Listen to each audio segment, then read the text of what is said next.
Alors bonjour à toutes et à tous. N'hésitez pas à vous asseoir, n'hésitez pas à venir vers le centre, ce qui permettra éventuellement aux retardataires de trouver de bonnes places sans déranger toute la salle.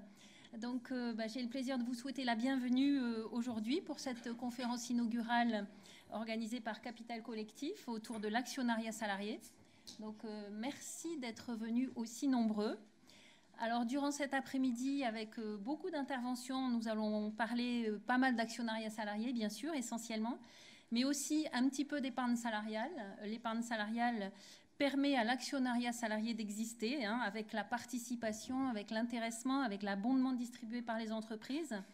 Elle permet aux salariés de mobiliser à moindre effort et sans sortie de cash une bonne partie des sommes qu'ils affectent à l'acquisition des actions de leur entreprise.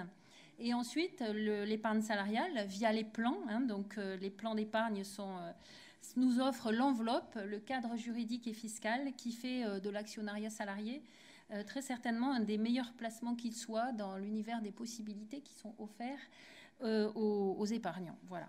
Donc, on a la chance que les dispositifs d'épargne salariale et de partage de la valeur, alors parce qu'ils sont un élément clé du contrat social entre les entreprises et leurs salariés, et aussi un élément clé de la stratégie des dirigeants, surtout quand on parle de l'actionnariat.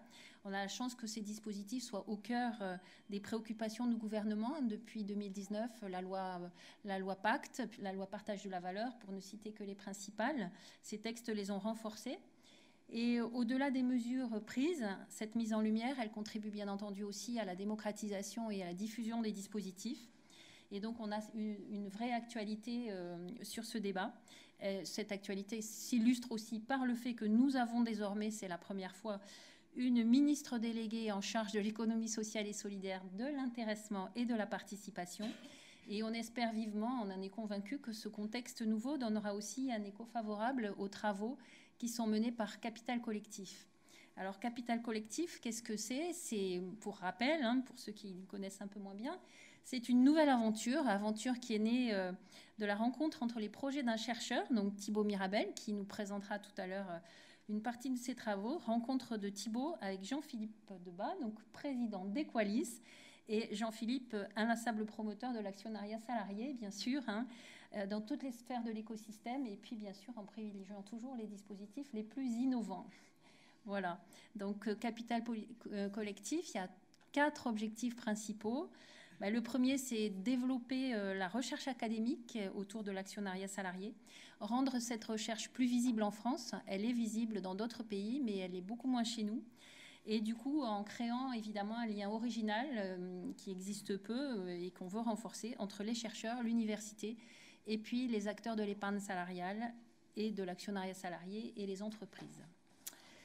Deuxième objectif de Capital Collectif, c'est donc diffuser tout ce qui est connaissances et meilleures pratiques, bienfaits de l'actionnariat salarié auprès des entreprises, auprès des PME, auprès des ETI notamment, parce que c'est surtout ces structures-là qui parfois reculent à mettre en place les dispositifs parce qu'elles les pensent complexes. Donc démystifier un peu ces dispositifs. Troisième objectif, c'est développer la pédagogie auprès des salariés, former ces salariés actionnaires et leur permettre de prendre la juste place qu'ils doivent avoir dans la gouvernance de leur entreprise, juste place que leur donne justement cette qualité de salarié actionnaire. Et dernier point, dernier objectif, c'est nourrir la réflexion des pouvoirs publics pour continuer à promouvoir le développement de nouvelles solutions.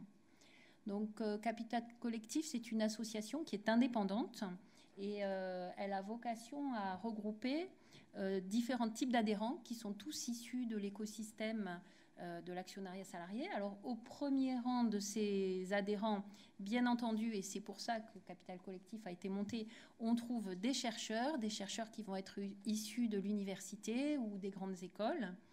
On trouve aussi des entreprises qui appuient leur développement, leur stratégie de développement sur l'actionnariat salarié. On trouve également les acteurs de l'épargne salariale, les sociétés de gestion, les teneurs de compte. Et puis enfin, on trouve des institutionnels comme l'AFG, comme la FAS, comme Fondact, ces institutionnels qui œuvrent aussi à la promotion, au développement de l'actionnariat salarié. Donc, Capital Collectif, nous sommes une association qui est jeune. Alors surtout, n'hésitez pas à nous rejoindre, à adhérer à Capital Collectif et puis à partager avec les chercheurs pour construire avec nous et avec l'écosystème les évolutions à venir, le futur de l'actionnariat salarié. Et donc maintenant, je vais laisser la parole à Jean-Philippe, qui a aussi des messages à vous faire passer. Merci Dominique, et donc merci à Natixis Interépargne de nous accueillir aujourd'hui. Comme Dominique l'a dit, c'est une association jeune avec des cotisations modiques, donc n'hésitez pas à adhérer. Cotisations modiques essentiellement pour les chercheurs, parce que c'est eux qui font avancer l'association. Et puis si vous souhaitez adhérer ou si vous souhaitez l'an prochain pour la prochaine conférence mettre à disposition un amphithéâtre comme l'a fait Natixis gracieusement pour l'association, donc on sera ravis aussi de se rendre chez vous. Donc cette association, elle est née, comme l'a dit Dominique, avec la volonté de faire émerger des chiffres qui veulent dire quelque chose. Donc je vais vous poser une question. Il y a des chercheurs, il y a des financiers dans cette salle, donc je pense que j'aurai probablement la bonne réponse. Si vous gagnez 20% pendant 4 ans, ça vous fait combien à l'arrivée? Alors, que personne ne me dise 80 quand même, c'est pas possible. Donc à l'arrivée, ça va vous faire 100. La 5e année est gratuite. Voilà. Donc ça, c'est la capitalisation. Et c'est important de parler de ces chiffres-là parce que moi, quand j'ai créé l'entreprise, on m'a dit l'actionnariat salarié, c'est mort, c'est prendre un double risque. Le risque de mettre son épargne et son emploi dans le même panier. Je ne le conteste pas. Le risque, il est là, il faut le gérer, il faut en être conscient. Simplement, quand on gagne 20% par an, ou 15% comme vous le verrez, ce n'est pas neutre. Hein. Et puis, j'ai aussi envie de poser une question. À l'arrivée, qu'est-ce qui est le plus risqué aujourd'hui? Détenir des actions Google ou Apple, ou horreur totale, ou d'avoir une créance sur l'État français, c'est-à-dire au titre de ses retraites, d'avoir cette créance sur l'État français. On voit bien qu'on est dans des temps extrêmement troublés, qu'on ne sait pas comment résoudre les équations budgétaires. Les retraites pèsent énormément sur l'économie et vont peser de plus en plus. Donc l'actionnariat salarié, c'est une réponse. Dans beaucoup d'entreprises, c'est une réponse extrêmement puissante. Au niveau de l'économie, ce ne l'est pas encore. Mais toute la raison d'être de Capital Collectif, c'est d'apporter des réponses documentées, justifiées, pour permettre aux entreprises de prendre les bonnes décisions. Et puis vous verrez tout à l'heure, nous accueillerons la ministre déléguée en charge de l'intéressement et la participation et de l'économie sociale et solidaire. Nous avons aussi un rôle à jouer envers les pouvoirs publics pour alimenter les réflexions. Donc cette journée, c'est la première. C'est un peu à l'image de Capital Collectif, c'est un mix entre des chercheurs, des entreprises, des institutions. Donc vous allez avoir une douzaine de présentations qui vont se succéder. Le format, une dizaine de minutes de présentation. Et puis des questions-réponses. Et l'objectif, effectivement, c'est qu'il y ait beaucoup de questions qui permettent de faire vivre cette journée. Voilà, donc sans plus attendre, je vous propose de passer à la première partie de la conférence.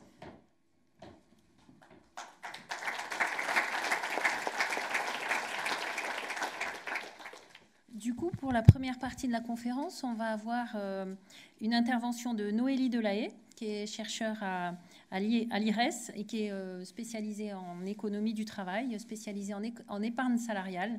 Et donc, elle va nous parler de la transition, de partage de la valeur vers l'actionnariat salarié. Donc, je lui laisse la place.